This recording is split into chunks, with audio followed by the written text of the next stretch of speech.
And hello and welcome to the podcast, Creating Confident Communication. And today we have Julie Lee. Julie Lee is not a typical keynote speaker. Her personal experiences with human connection changed the trajectory of her life, ignited the passion behind her ICU mission, and made her into a powerful advocate of connected leadership. Through research and stories that are both vulnerable and inspiring, Julie delivers the wholehearted message that connection has the ability to uplevel, even transform work culture, a relevant message that is right on time. Julie Lee is the author of The ICU, How Compassion and Connection Saves Lives, and the children's book, Broccolipunzle, A Girl with Extraordinary Hair. With over 100 episodes on her podcast, ICU, she empowers thousands of listeners to succeed in relationships by embracing human connection. And she is also the co-host with Tony Overbay, which is the podcast is called Love ADHD. Welcome, Julie. We're so excited that you're here today. Thank you. Man, that was such a mouthful. We need to shorten that bio. Well, I loved it. I just was fumbling over my words. So, but that's all right. So we would love to just have you start a little bit about like how you got into being able to share about connection. This is so perfect for what we talk about on our podcast. I'm so grateful. Tell us a little bit about you. Well, I'm glad. So I'm Julie. I have two kids. Sam is 8 and Lydia is 7. That's always what comes to mind first. The hardest and best part of my life, right? Being a mom. So I got started in this work of speaking about human connection when I started a podcast. Well, really the start is, let's back up just a little bit. I grew up in a home with a father with a pretty severe mental illness that was unmedicated. And so kind of watched some interesting experiences and tough things as a kid. Left my home, was so excited to start like a new life where I didn't have mental illness in my life. I was super loyal to my family, like loved them and loved my parents and still do. But just really felt like I'd kind of done my part with like the mental health thing. And it wasn't really talked about then too. So I also don't think I realized how big a deal it was. It's just, we weren't talking about it. So I felt like ours was like this family secret, right? Like, no, anyways. And then I got married. And when I was 21, I was in a work situation under some pretty honestly toxic leadership. And I had a complete mental breakdown. I had my first panic attack in the work bathroom stall. And from there, it really was a leader, so many people, but a leader in particular that showed up for me in that time that was really tough, that really went above and beyond what their role was in my life, in my career, in my education. And it truly changed and saved my life. It, as my bio says, changed the trajectory of my life. And I was able to see up close and personal the power of when someone chooses to connect with you, when you're emotionally vulnerable. I mean, at all times, human connection, I mean, there's so much research out there. Human connection is just, we all need it, but especially when you're vulnerable, for someone to choose to connect with you and to be present with you, to witness your life, there's nothing that can replace the power of that. And because I experienced that in such an intimate way, and it wasn't just in one moment, it was 5.5 to 6 years of being on and off meds, in and out of therapy, trying to heal things from childhood, trying to move forward, trying to run from it. And it really was something I had to learn to be okay with, that I had a susceptibility towards. And then from there, I felt just really called to start this podcast called ICU. And from there, that led to the book contract of, I happen to have one right here, not to be pretentious, but that led to this book contract for ICU, How Compassion and Connection Save Lives, which led to more and more speaking. And then obviously also the children's book that came out 2 years later, which is kind of an ICU message for kids. So then I love speaking. I love speaking to leaders. I've learned, it's interesting, my background is teaching. I was a second grade teacher for a couple of years before I had my children. And I have learned that I thrive speaking to adults. I didn't know how much I could love my job. And then I started working with company cultures and CEOs and faculties, the leadership, the people that have such great impact. And it like gives me life. I love it so much. And yeah, so and normally I present, I have two keynotes, the connected leader and counterculture. And then I have a workshop called ICU as well. So I just love what I do. I could obviously talk about it all day, but I'll give you a turn here. But yeah, thanks for Well, having me. I'm happy. wow, I'm so grateful. So tell me, like, what age? So you were working through all of those issues. So when did you start speaking and sharing? Okay, so I broke down, or some people say, what do they say? You have a breakdown or a breakthrough, whatever we want to call it. That there's a very before and after that.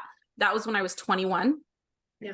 And then I began the podcast, I believe, when I was 27. And I started speaking, I think maybe I started the podcast when I was 28. I started speaking when I was 27, but I was just speaking to elementary schools then, the very, very beginning. Before even the podcast, I started talking to kids about self-acceptance. And then a year later, I think ICU, the podcast, came out. And that's when I really started to transition towards adults and realized that actually where I thrived was working with adults. And that even kind of started in that I wanted to help kids so much. I think in part because there's things that I learned as an adult that I just thought, man, if I had learned this as a kid, if I'd understood it as a kid, there would be so much that I wouldn't have needed to do in therapy as an adult, right? Like if I could have known this at age 6 when I was going through what I was going through, how different would that have been? And so I wanted to talk to kids to help kids because in part, like the 6-year-old in me, like it felt healing to do that for other kids. And I think I had these moments where I would speak to an elementary school or even a junior high. And afterwards, I'd have these lines of kids and they would come up and hug me and they would like cry even as we're talking about some hard, intimate things like self-acceptance. And you can see these kids are just struggling and they'd hug me and they'd say like, I feel so good. I'm going to be okay. All these things. And I like, all I could bring myself to say is I just say, don't forget how you feel right now. And as they left, I couldn't help but feel like, man, I just have 1 hour with these kids. I have 1 hour. And obviously it's made an impact right now, but I know that there are times when I hear a speaker for an hour and it's great and I'm totally committed and I'm going to change everything and I'm going to do things different. And then I forget. And I think those moments kind of led me to this thought of who are the people that have the most consistent time with these kids that really can make an impact. And I thought it's the parents and it's the teachers. So then I really started working with bosses and faculties just with the idea that like I want to save kids, and actually the best way I do that is by helping the people that can model it for them day to day. Even if they're not directly teaching it, they're modeling what it looks like to infuse human connection in the culture. They're going to connect with the kids differently. So in reality, I don't talk about that much, but that's kind of how I started working with adults. And I've obviously grown to love it. And I think that adults are worth just as much as kids, but it really was a mission to save kids. Is I wanted to talk to their adults. Oh, I just love that. I've kind of been on the same page with that. It's influence those that, that love those children and they can work through it, because I have that same feeling about kids. I love that you've done that. So with being a teacher, what did you see? That was cool. I actually didn't know that about you. Did you notice that as a teacher, second grade teacher? Because I just have found that teachers make such an influence on kids, help them with their confidence, help them feel connected and be able to communicate and express themselves. And I know we have our friend Clint that talks about his story. Right. Clint Pulver, where he was, he had a little bit, does he say he has ADHD? I don't know. He was tapping with his drums, but we going into that teacher, and I don't know why I'm bringing this up, probably because that teacher saw the good in him and he shares this beautiful story. And so what things would you say as a teacher that you saw? How does that make a difference for those kiddos when you've that connection and everything? Well, and I'm going to take this a little bit in a different way because what's interesting, so I taught second grade for 2 years, right? And I feel like I'm like a nice person that comes across like I'd be a nice teacher. I don't know. And I do feel like my kids loved me. I just know for me, I was so drained. Like I was not how you're supposed to feel when you love your job. Yes, I was nice to the kids. Did they learn a lot? I don't know. But like I didn't realize how much that wasn't a right fit for me until I started doing what I do now. And I'm like, oh, this like gives me energy and I'm motivated and I'm happy. So what's interesting with this is you and I talked before we started recording that I got diagnosed with ADHD early this year, right? And it's helped make a lot of sense for me of a lot of things in my life and a lot of the things I struggle with and the things that I'm kind of genius about, I like to think. And it was interesting. I don't sub a lot, but because I'm self-employed, right? I speak and give keynotes. I have a little more flexibility so my kids' teachers know that if they are going to go on a vacation or something, I love to sub their class if it works with my schedule. Cause it's like another opportunity for me to see my kids. And especially I'm divorced now. And so I only have my kids 50% of the time. So it's just like a sweet thing to be able to be in their classrooms. So anyways, last week I subbed my son's class in 3rd grade. And there was a kid that I remember the first day, it was going to be for 3 days straight. And I remember that first day, a couple minutes into class, I already was like, oh, okay, this is going to be really hard with this kid. And for a lot of the things that I struggle with even, and I'll explain that in a minute. And I just had this moment, I'm kind of a strict management teacher in general. And I always ran a pretty tight ship. We had fun, yes, but like, I don't handle like crazy noise all the time well and scatter. Like I'm like, I need structure. And I think it's good for, we learned that in research that kids thrive in structure, but obviously there's a balance with flexibility.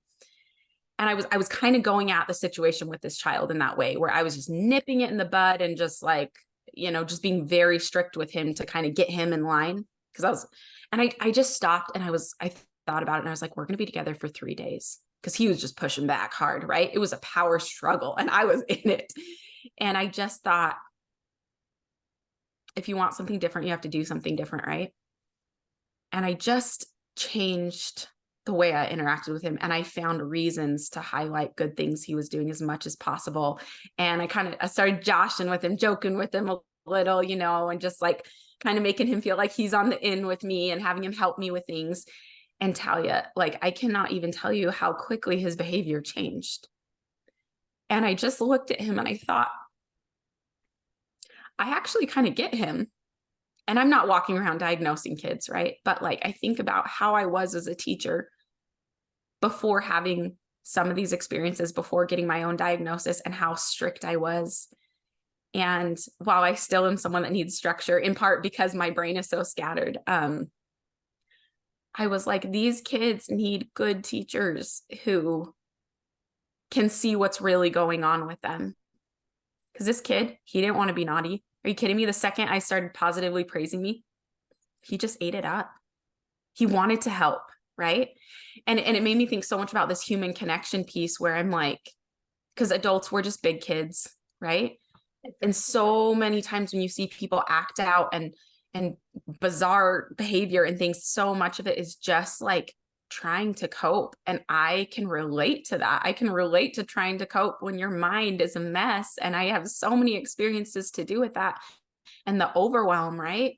The need I have for structure because I get overstimulated and overwhelmed, which is a piece of ADD or ADHD as they're calling all of it now. And so yes, I see that in the classroom, that need for these kids so badly to feel seen and to be connected, and to that the standard classroom, it is a struggle for some kids and the way their brain works if they're expected to sit still at a desk a lot. I mean, I've talked about this before on me and Tony's podcast, Love ADHD, but it's like, I have ripped up my nails and my cuticles until they bleed since I was like 4. And I am 33 years old and it is still a daily struggle. And I don't even realize I'm doing it. And I'll look down and like my fingers are bleeding. Like, you want to talk hyperactivity, right? Like, and I'm a grown adult.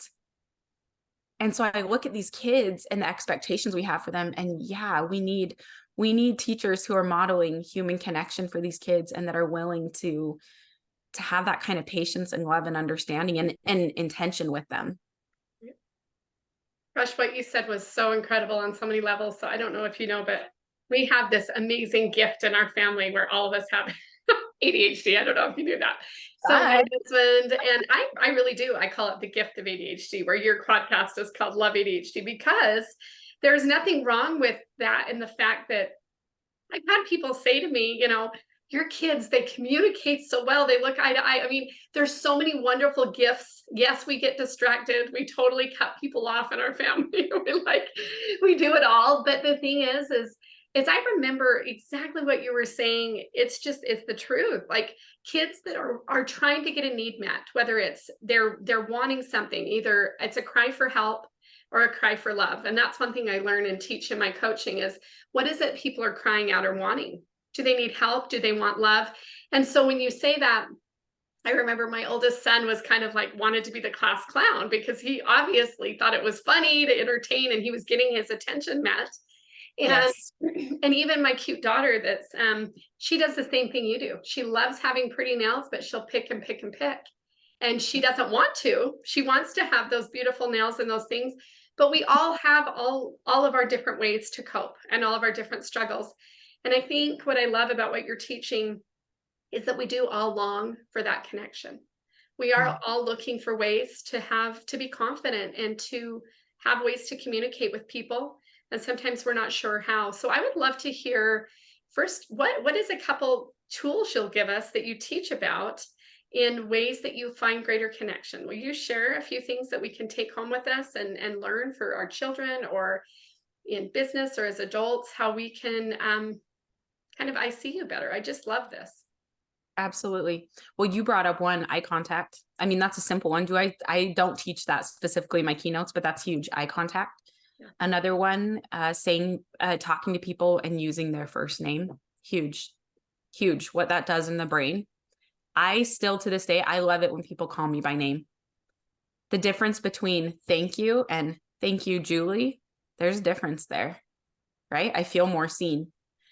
We talk about, because the 3 pillars of the connected leader, which is the keynote that I've given the most often, it's kind of my older one, and I now have counterculture as well, but we really talk about these pillars of I see you, I appreciate you, and I trust you, and what that looks like. And so I'll just quickly go through the 3, but I see you with the concept of when you see me, I want to follow you. And it's those are 2 huge ones. Using people's name, eye contact, right? Huge to make people feel seen. I appreciate you, highlighting strengths, right? That was something I used in that class. What are the things about this kid that I just can adore on him about? Because we were together for 3 days, right? This was an investment.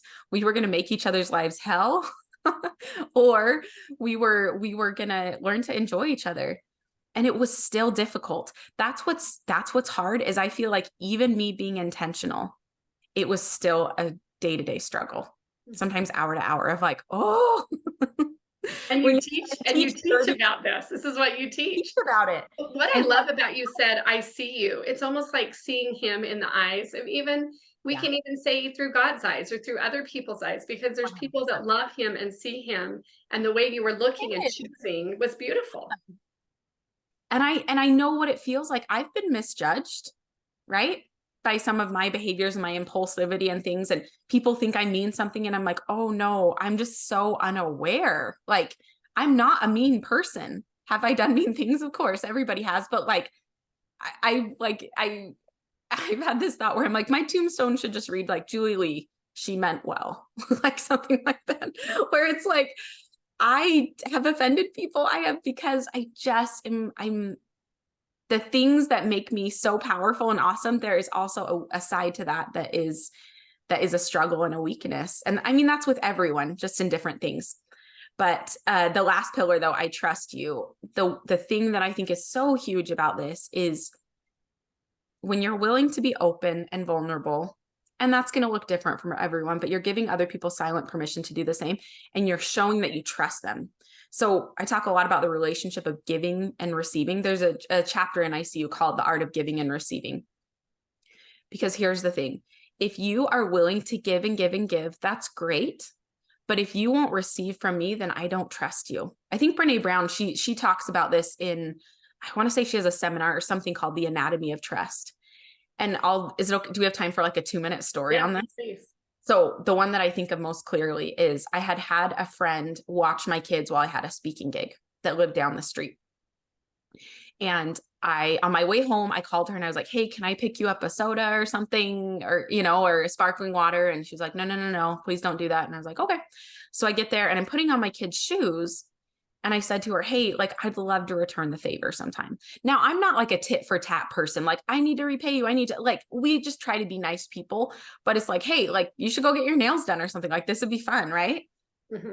And literally, Talia, this is what she says to me. She says, oh, I couldn't have you do that. I wouldn't want to be a burden. And what would you think if someone said that to you when they've just watched your kids for you? That maybe you were a burden, maybe? Yeah, not maybe, like, absolutely. That's what I thought. And the thing I ask is like, do you think I ever asked her for help again? No way. Are you kidding me?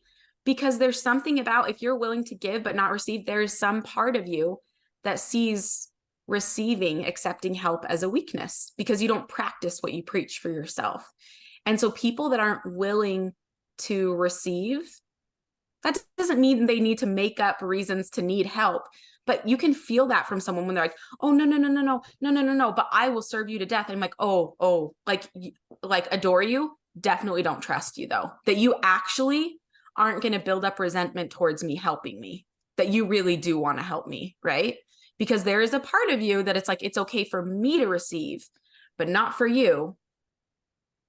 So for me, the whole I trust you thing, especially the relationship between a leader and a follower, is it's like, you need a model asking for help, that's a normal part of our culture to ask and need help. That is really interesting. I learned that lesson years ago. My husband fell off a ladder. I don't share this very often, but fell off, like, I want to say it was like a 17-foot ladder at work. And we had a small farm at the time. And he was such a giver and always a worker, but he couldn't walk. Like, he was down and on this scooter for 7 months total. And we were getting pigs in, and I just felt like I wanted to share this really fast, but the same story, I could not do this on my own. And we allowed people to come in. We had like this huge youth group come in. They still talk about like how much fun they were having because we live on this kind of farm, and someone grabbed out a BB gun and was trying to get like a rat and a squirrel. And I mean, they still talk about how much fun it was, but the true gift was that we allowed them to serve. And that's when I was able to experience what you're saying, that give and receive cycle of, we can give, but there's a time to let people help us. How do we let other people be blessed? Is by letting other people serve and give. And so I've seen that very clearly in my own hand. I never put it together with the trust, like those that don't, because I know they're working through their own issues. There's a reason they don't want to let other people serve them, right? But that's a really interesting thought. Thank you for sharing that. Yeah. And I don't mean to downplay like our own insecurities. Like, I get it. I've totally been that person, especially this last year. I mentioned I got divorced, and I lost my sister, who was like my very best friend. And just,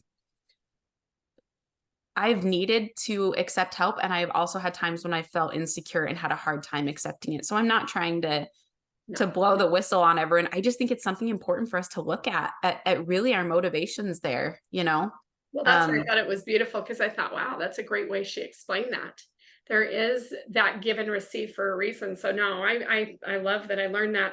I wanted to ask you, one of the questions I love to ask is, through this journey, what struggles? And I know you kind of have mentioned that, because the first time I actually heard you speak, Julie, you were sharing a story, and I think it was a new topic. You were talking about your sister, and I was in tears. I was so like blown away with how you were speaking and sharing. And I don't know if you want to share anything at all about your struggles or difficulties that you've been through. But that was really touching to me, and I was super grateful to hear you. Yeah, I do want to share. I always want to share about her. And I might cry, and that's okay. I'm doing that instead of apologizing for crying, because once again, we talk about like, if I apologize for crying, do I see it as a weakness? And no, I don't. It's just a heads up for, if you don't like listening to someone cry, go to Talia's next episode where they're less emotional. Cry together. But I think you would understand if you had the sister I had. Or still have, but in a very different way. So yes, there's been a lot of struggles through this, of course, and a lot of success. That's how the best things in life, right, are this is the wholehearted life Brene Brown talks about, I think, where you choose to be all in. And I had a relationship with my sister who was just my best friend, she's named Amy, and she was diagnosed with breast cancer and found out that she was pregnant with her sixth child within like a day or two of each other. So it was really all hands on deck, maybe a little bit like when your husband fell, where it was like they really quick, as people who served to death, they really quickly had to humble themselves and accept help. And anyways, I'll make part of this a short story because I want to focus what I think is most important and what she'd probably want me to focus on.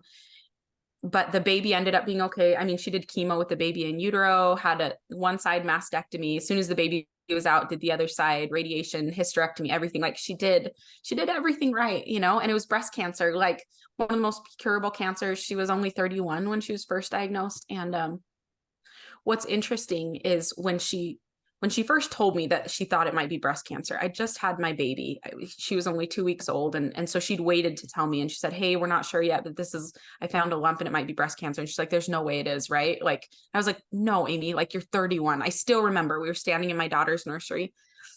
And I just remember her saying, but Julie, what if it is? And she said, I have these 5 little kids.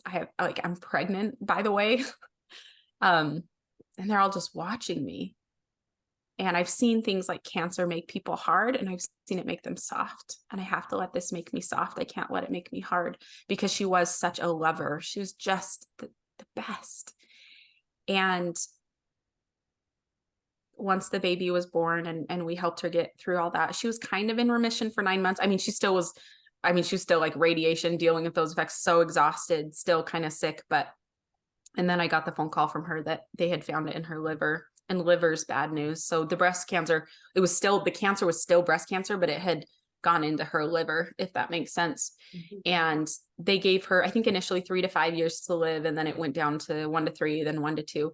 I want to say, I think she, I keep meaning to look it up, and it's crazy that I've forgotten, but I think she made it for 2 years and 3 months.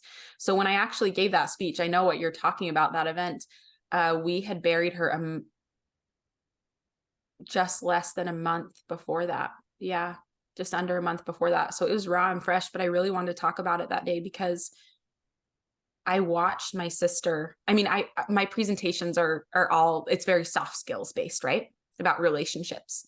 And I watched her as she tried so hard to stay soft instead of getting hard. And she knew the names of all her nurses, and I would take her to chemo, and she was just like so fun and silly with them and made it about them. Like this dying cancer patient that knew she was going to die. She made the comment. She's like, oh my gosh, has your boyfriend given you a ring? Tell me everything. Like just so happy for other people. And, you know, I saw her in the hard moments too. Like sometimes we glorify people when they die and we make them perfect. That's never my intention. But I want to shake everybody that didn't know her and be like, no, she really was like kind of like almost perfect though. Like, it's not just because she died. I said this before she ever got cancer. Like, I was just like, people that liked me, I was like, dude, you should meet my sister. She's way cooler than I am. She's way funnier. She's just like the best, less vain. She's great. But she found a way to see people, even in the midst of with 6 little kids, like the kind of sacred conversations she and I had when she just needed to fall apart. And we talk about what's heaven like, and how do I explain this to my kids? Like those moments are just like, there's nothing to even, there's just no words for those sacred moments and conversations of when life gets super real. And I think it's interesting that the very last, because at the end she was really sick and she kind of lost her mind, you know, and we were having to help her get around. She didn't always know where she was and wasn't speaking even a lot or knowing who was with her. And the very last time she spoke to me before she kind of went in a coma, I was sitting with her. I brought her out to the living room couch, and I had my head, like she was kind of asleep, just leaning back. And I just kind of had my head like on her shoulder. And I was just kind of quietly weeping because I just knew we were getting close. And there's just nothing to prepare you for losing your best friend. Like there's nothing to say or to prepare you. It doesn't matter how long you've known it's going to happen. And to seeing her little kids to sleep, and there's just nothing to prepare you, I don't think. And even with all the faith in the world, and I just let myself sit there and cry for a minute. And then I needed to go pick up my kids from school. And so I just whispered in her ear what I always did when I left. I just reminded her who I was. I just said, "Hey, sweet girl, it's Julie." And I said, I gotta go, but I'm gonna be back, I promise. And she like grabbed my hand super hard. Right? We talk about soft and hard, but she grabbed it hard. And literally, these are the last 3 words I ever heard her say. And it was so, so grateful. And like, that was it. That's who she was. Like, even when she didn't know where she was or who I was or anything, that was kind of her last thing. And that's the kind of life I want to lead. Those are the kind of things I would say, um, in the hardest moments of my life, that I would lead still with gratitude. I appreciate you, right? That I would choose to just love people so hard and to be so grateful for them. And to let them know, make sure they knew the impact they had on me, and then the impact they have on the world, and why we so badly need everybody. And it really is like, how do people get through hard things? Like, how do you survive them? Like, I've learned firsthand, you do it together. Like, that's the only way I found, is you have to do it together, and then you can do pretty much anything. But when we're isolated, that's when we really see unhealthy behaviors and poor mental health and so many things. And I talk about it pretty boldly, and I don't really leave question, because I just know it's true. There's research to back up all of it for sure, that I share when I keynote and things, but like, I just know it's true from personal experience, that's like, human connection really is the answer. Beautiful, beautiful, beautiful story. I just, yeah, and I think with you sharing that, I didn't realize it was just the month before, but I mean, you had me in tears because it was so fresh and vulnerable and real, and everything you were sharing about her. And Yeah. it's, can I say one thing about that? Yes. It's just interesting because you and I both speak, and we've heard a lot of people speak. And I don't know about you, but for me, always these questions of like, of course we want to share things that are powerful, but we also don't want to be emotionally manipulative and like create this experience to like force people to feel like it's, you just got to be careful. I feel like it's an honor to be on stage and have people listen to you. And what's so interesting about these most powerful stories in my life I get to share, I'm like, this all happened. Like, there's no over exaggeration here. This is just real life. I don't need to like try to stir up something with music or whatever. Not that that's always a bad thing, but like, this really is who she was. And I just think if we pay attention in life and we choose to connect, like, these are the kind of things that happen. These are the kind of experiences we have. And there's no trying to push an agenda. It's just like, we have one life to live, and this is it, you know? Well, I love that. And you may have even kind of answered the question, but one of the last questions I love to ask is, Julie, what would you say to the one person that's struggling with we talked about a lot, whether it's anxiety or depression or even severe ADHD or even cancer? I mean, what would you say to the one, or even if you had a thought or impression, what your sister would say to you for the one? What would you say to the one person in need to move forward with their challenge, whatever that might be? And there's a lot of thoughts that come to mind, so I'm just going to strew them together. And that's, these feelings aren't permanent. This experience isn't permanent. Feelings come and go. Life gets harder and it gets easier. So you're not going to be here forever. Something will shift, something will change. I've seen that again and again. I see you.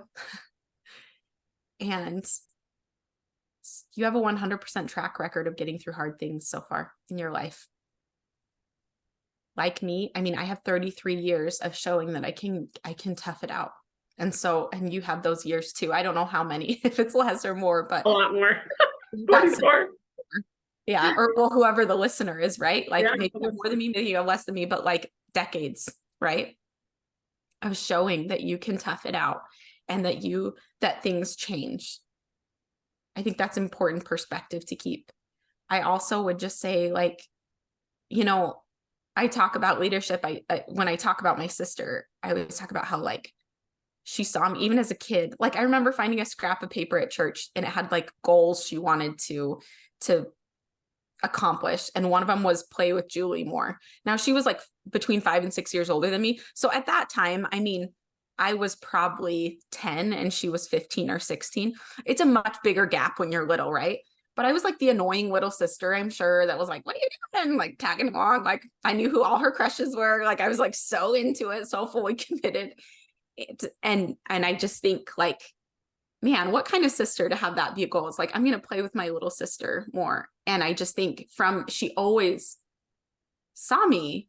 She always made an effort with me when it would have been so easy not to. And that phrase that I always teach, which is when you see me, I will follow you. I want to follow you. And I've had leaders do that for me before, where I'll do anything for people when they're good to me, when they've shown up for me in my life. Like there's nothing I won't do. I will move heaven and earth to do whatever they need, because there's a connection there.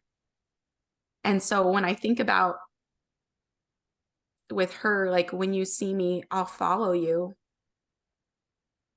She's finally gone to a place that I can't follow, right? That's so hard. Like she's finally somewhere where I can't go anymore, and because we have different paths. And that's like so terribly hard and heartbreaking. And gosh, I have times like, especially weekends where I don't have my kids. I did this Sunday night where I just go on a walk and I just let myself play all the sad music, and I just let myself fall apart for a while, because I am going to get back. This is about me for a second, and I recognize that, but hopefully we can relate somehow, me and you, listener, of life is challenging sometimes. And sometimes we don't get over it, but we learn to carry it, and it's okay to be sad. But I can't follow her anywhere. But what I can do is I can follow her legacy. And I have my own beliefs about where she is and that she's close, and I've had so many sweet moments. She's not here in the way that I want her, or that I feel that those 6 kids want her, you know, and her husband. But I can follow the life she led, man. And I can, and so I guess what I would say to a listener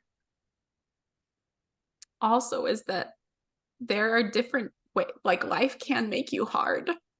I've seen that happen, and I've had moments where I've wanted to be hard, and I've chosen to be hard because of challenging things I've been through. Mm-hmm. But I guess I'm just putting it out there. Like there is a choice to stay soft. Mm-hmm. And I watched such a beautiful example of that. And I watched the impact that it had on people around her, and the impact, the effects that it's still having over a year later of losing her on people. And that it's also the best way to live is to choose to let your circumstances make you softer instead of harder. There's this quote that I love, and I still don't know who says it, but it says, soft skills don't make hard work easier. They make you a more pleasant person while doing hard work. And that's what I think, like, if I could be anything, I want to stay soft.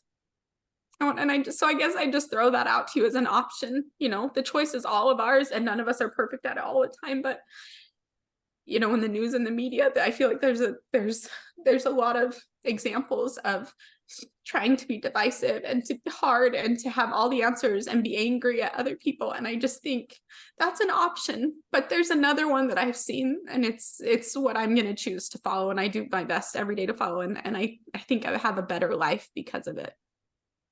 I'm so grateful for everything you shared. And two things that popped into my mind about your sister is like, you're like, you know, she's not here for me to follow her and do that, but you can, like you said, keep living that legacy. And remember those last words, teaching and being so, so grateful and showing up every day.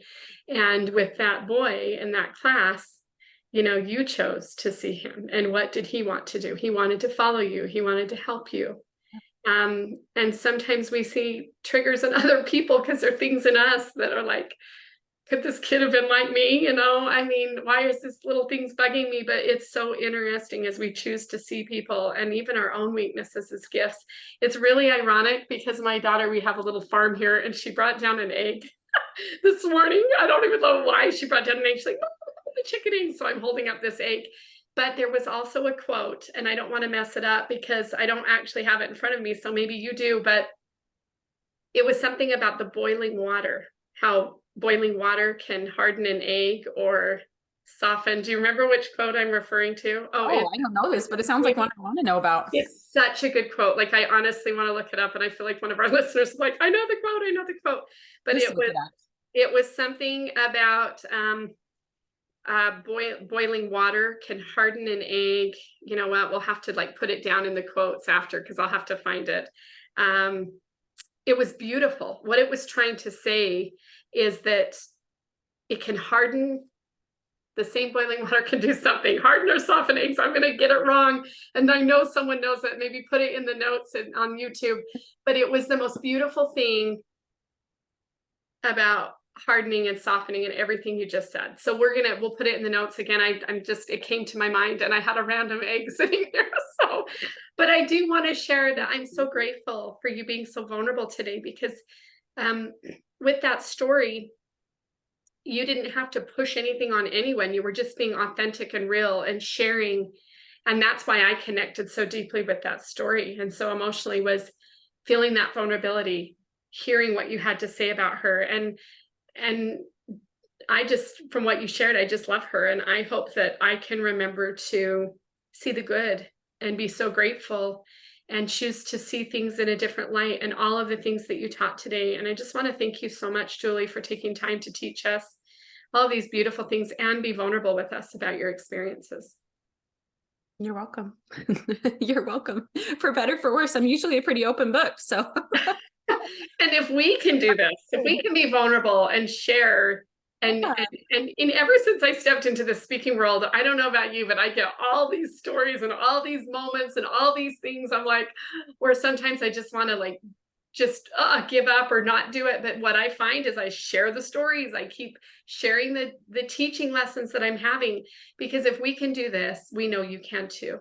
And to the one person listening, just that advice Julie gave was gold. But just a little bit, know that things won't last permanently, that you can move through it. And I'm going to find that quote about the hard and the soft egg, and I'll put it in because it's amazing. And we just want to thank you so much again, Julie. And we will talk to you guys all next week. Thanks. Thanks for having me. Thanks so much.